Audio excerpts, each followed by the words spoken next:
起大家咧注意，基隆市市长林右昌因为一张旧相片引起话题。因为30年前，互人讲伊生做真像日本的名车三浦春马。因为今年头，即马互人讲因为较肉财，大家就甲伊鼓励。林右昌开始运动，希望会当变较瘦，讲短短一礼拜内瘦5公斤。市政府现主时当日推广健康的城市，特别办成功夜跑的活动。林右昌伊嘛来参加，来到东海花商场的厝尾顶，和上百的民众做伙运动。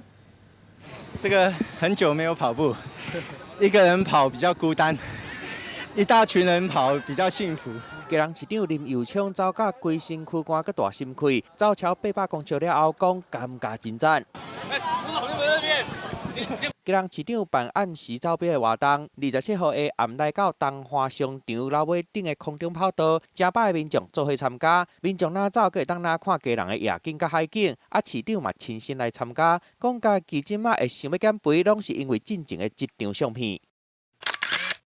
相片内底查甫人闪闪，皮肤真白，目睭大大蕊，足缘投的。伊就是基隆市长林右昌。甲这阵仔的相片比起来，看袂出来是同一个人。据相片公开，引起网友讨论，讲伊甲日本的男明星三浦春马真成，各网友叫市长减肥救关公。真侪人拢希望市长会让早一天瘦落来，若更加健康嘛，更加好看。公开旧相片的人，就是市长的亲人。对，我是凶手。